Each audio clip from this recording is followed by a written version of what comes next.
Jon Jones has built an insane empire in New Mexico, and at the center of it is a massive mansion worth nearly $3 million. But his fortune goes much further than one house, and some of it might surprise you. Let's break it down. Let's start with the mansion, because that's the headline. In August 2024, Jon Jones dropped millions on a 10,000 square foot mansion in Albuquerque, sitting on 2 acres with a home gym and mountain views, a property he called his forever home on social media at the time. 10,000 square feet is not a house, it's a compound. 2 acres of land in the shadow of the Sandia Mountains, with enough room for a personal gym, an infinity pool, a hot tub, and a home theater tucked inside. The number that's been floating around, the $2.9 million figure, lines up with what real estate trackers have pegged for a property of this size and location in the Albuquerque market. Other reports list the purchase price closer to $4.3 million. But either way, we're talking about a fighter who once lived in a modest 4-bedroom house, buying his way into one of the more expensive residential footprints in the state. Here's the thing that makes this interesting. Jones didn't grow up rich. He didn't come from money. He came from Endicott, New York, the son of a Pentecostal pastor, and he moved to Albuquerque years ago for one reason only: training. Jackson Wink MMA Academy, one of the most respected fight gyms in the country, is based there, and Jones reportedly owns property in Albuquerque, where he trained with Jackson Wink for years. What started as a training relocation turned into a permanent home base, then turned into an empire. Before the mansion, there was a smaller Albuquerque property. Before that, there was a house back east, a 4,400 square foot place in Ithaca, New York, that Jones bought for $675,000 and later listed for sale at $750,000. That New York chapter closed out around 2017, right as his life and career were shifting west for good. The Ithaca house gets brought up a lot in these house tour compilations that circulate online, but it's really just the prequel. The real story is what happened once he planted his flag in New Mexico and started building from there. And it's not just the one property. Multiple accounts describe Jones as someone who has quietly stacked land and homes over the years. A house for himself, homes for family, a footprint that keeps growing even as his fighting career wound down. He's also invested in homes for his family, which tells you this isn't a one-off flex purchase. This is someone thinking generationally about where his money goes. Now, why New Mexico specifically? It's not the obvious answer. Most UFC royalty ends up in Las Vegas, close to the promotion's headquarters, close to the cameras and the casinos. Jones went the other direction. He stayed in the high desert, in a city known more for its film industry tax breaks and its green chile than its celebrity real estate. But that's exactly what makes the empire interesting.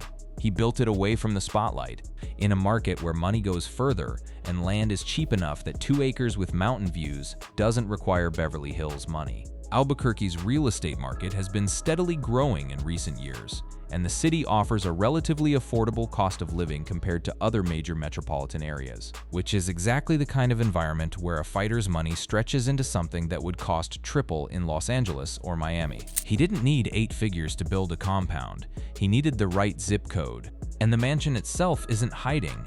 Home tour content has circulated across social platforms for months, walking through the property's amenities piece by piece: the pool, the theater, the gym setup, mirroring what he used to have access to at Jackson Wink. It's become its own genre of content, strangers narrating a tour of a house they've never stepped inside, working off listing photos and secondhand detail. That tells you something too. People are curious about how a fighter who spent half his career in legal trouble ended up with this kind of asset column.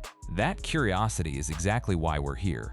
But the mansion is only the visible part. Underneath it is a financial picture that's actually a lot messier and more complicated than a single glossy house tour can capture. To understand how Jones got here and where the rest of his money has gone, you have to look at what he actually made fighting, because the numbers don't match the mansion nearly as cleanly as you'd think. Here's where it gets counterintuitive.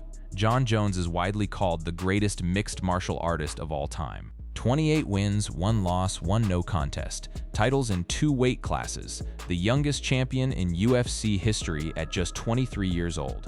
And yet his career earnings from fighting alone are nowhere near what you'd expect from a 2-decade run at the top of a global sport. Tracking site estimates put his UFC career earnings around $7.2 million total, from fight purses, bonuses, and incentive pay combined. And that's across dozens of fights spanning 2008 to 2025. Break that down fight by fight.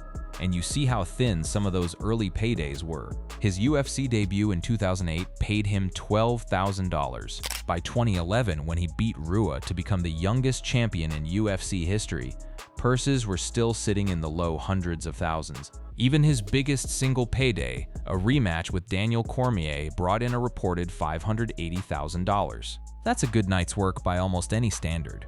But it's not empire-building money on its own, especially once you consider what he was also losing.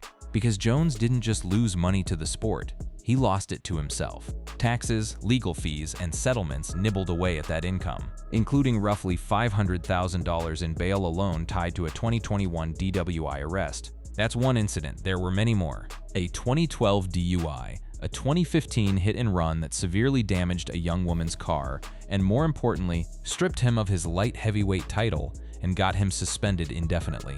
A 2019 no-contest plea for battery of a strip club waitress. A 2021 domestic battery arrest in Las Vegas during UFC Hall of Fame weekend, later dropped, but not before headlines and legal fees piled up. Multiple failed drug tests that came with fines, suspensions, and stripped titles along the way. Every one of those incidents cost him something: money, time out of the cage, sponsorships. His endorsement deals with major brands like Nike, Reebok, and MuscleTech were terminated following his doping allegations and hit-and-run incident. Those are the kinds of partnerships that fund a lifestyle quietly in the background, without a single punch being thrown. Losing them meant losing a revenue stream that other champions his caliber lean on for years after retirement. So if the fighting purses were modest by superstar standards and the endorsement money kept getting yanked away by his own off-cage decisions, where does a $2.9 million mansion actually come from? Part of the answer is simply time and compounding. Jones fought from 2008 until his 2025 retirement, 17 years of paychecks, even modest ones, adding up. Part of it is pay-per-view bonuses that don't show up in base purse figures. A fighter as popular as Jones commanded some of the largest PPV numbers of his era, and those bonuses aren't public, but they're real. And part of it, according to Jones himself, comes down to a mindset shift that happened well before the mansion purchase, a decision to stop treating fight money as spending money and start treating it as investment capital. He's talked about this directly. In a 2023 conversation, Jones told Joe Rogan that real estate is his retirement plan. That's not a throwaway line. It's the entire blueprint for how a guy with modest fight purses and a history of expensive legal trouble ends up owning a Mountain View compound. He wasn't relying on a single paycheck. He was funneling money into an asset that would still be worth something long after his knees gave out and the UFC stopped calling. And that's before you even get to the parts of his portfolio that go well beyond a house in Albuquerque. The multifamily real estate stakes, the international property, the sheer geographic spread of where his money has ended up. Net worth estimates for Jones are all over the map because of exactly this complexity. Some trackers have him as low as $3 million. Others put him as high as $18 to $25 million. The truth, according to most aggregated reporting, probably sits somewhere in the middle, in the $8 to $10 million range. But whatever the true number is, the mansion isn't the ceiling of his real estate story, it's the floor. Because Jones has been building well past his own backyard, and that's where things get genuinely strange. Most retired fighters, if they're smart with their money, buy a nice house, maybe a rental property or two, and call it a day. Jon Jones went further, much further. He didn't stop at Albuquerque, he didn't stop in the United States. In late 2025, reports surfaced that Jones had signed on a new apartment thousands of miles from home, in a place almost nobody expected. Grozny, the capital of Chechnya, in the North Caucasus region of Russia. A recent video surfaced showing Jones signing the contract for his new apartment in Chechnya, and the addition made international MMA news within days. The location itself is what turned heads. Jones bought a property right in the heart of Grozny, and the purchase put him in the same housing complex as reigning UFC middleweight champion Khamzat Chimaev. Think about that for a second. Two UFC champions from completely different corners of the sport, ending up as literal neighbors in a residential complex called Black Rock, built and marketed by a local Russian construction company eager to advertise its star clients. The realtor behind the deal, Kvartal Construction, posted about the acquisition directly, framing it as a coup for their development. Another UFC champion joining their client list. Jones leaned into the moment himself, posting that it was exciting to be the second UFC fighter staying in that complex alongside Chimaev, and joking that bad guys should stay away from the building unless they wanted trouble from the two of them. But there's more to this trip than a real estate closing. Jones didn't just buy an apartment and fly home. He spent time in the region, met with Chechen leadership, and was photographed inside Ramzan Kadyrov's residence alongside Kadyrov's 18-year-old son. He tested weaponry at a Russian Special Forces training facility. He gave interviews praising the region's infrastructure and culture, and in one now viral moment, Chimaev took him down during a casual grappling session out on the concrete streets of Grozny, something Jones later laughed off, crediting Chimaev's conditioning and admitting there was only so much he could do on pavement. Not everyone read the visit the same way. A Chechen opposition outlet, NISO, argued that Jones's visit functioned as a marketing push for new developments that weren't selling as well as officials wanted, suggesting his presence was less about a personal home purchase and more about lending star power to a real estate campaign in a region still rebuilding from decades of conflict. Whatever the intent behind it, the optics were undeniable. A retired UFC legend, wrapped up in the promotional machinery of a controversial regional government, expanding his property list onto a continent he'd never previously invested in.